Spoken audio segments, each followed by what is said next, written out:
Carta de Paulo aos Romanos, 15 dias estudando Romanos, capítulo 5. Eu leio para você o verso de número 12, Romanos 5:12. Eu continuo um pouquinho além.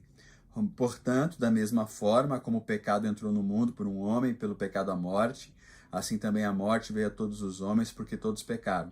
Pois antes de ser dada a lei, o pecado já estava no mundo, mas o pecado não é levado em conta quando não existe lei. Todavia, a morte reinou desde o tempo de Adão até o de Moisés, mesmo sobre aqueles que não cometeram pecado semelhante à transgressão de Adão, o qual era um tipo daquele que haveria de vir. Deus abençoe nosso coração.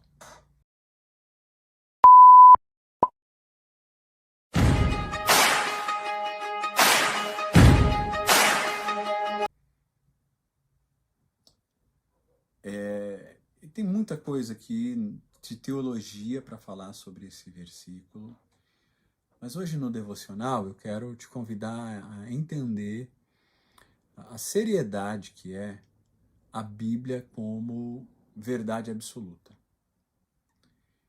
Por quê? Porque quando Paulo cita Adão, ele cita Adão como uma pessoa real. Algumas pessoas leem o Gênesis, o capítulo 1 e o capítulo 2, o capítulo 3, e dizem, não, isso aqui é uma lenda. Isso não aconteceu.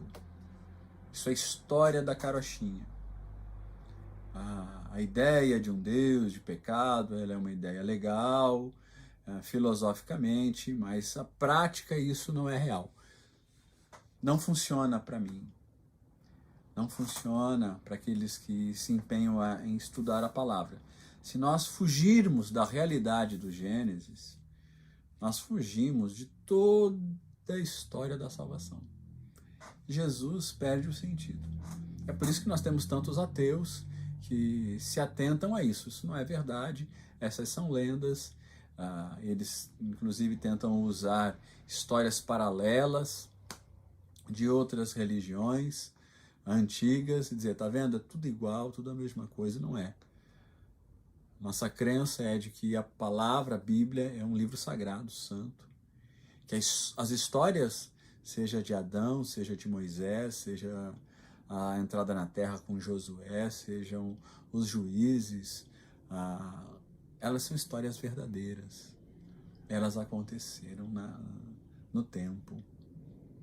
E o que aconteceu de relacionamento, de ordens, de desobediência, de construção, são as orientações de Deus para nós. Adão é a figura da chave de entrada, né? A chave que abre a entrada do pecado ao mundo. E nós somos amarrados a este Adão. E de pai para filho, de filho para filho, filho e filho, vai vindo o elo de ligação com o pecado real.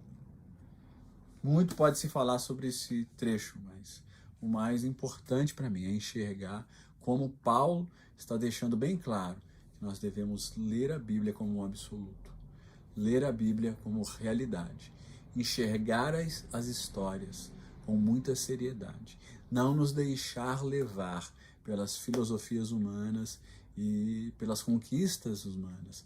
A ciência é muito importante, a ciência é válida, não desmereça a medicina, não desmereça a engenharia, não desmereça nada, nada mesmo que a capacidade humana está conquistando, não desmereça. Mas quando uma destas coisas elas tentarem engolir a palavra de Deus e dizer, nós crescemos tanto em conhecimento que nós descobrimos que esse livro é velho e inútil, então você descarta isso, porque esse livro não é velho e inútil, esse livro é absoluto. Senhor Deus e Pai, põe essa verdade mais uma vez no nosso coração. A Bíblia é livro absoluto. Em nome de Jesus. Amém.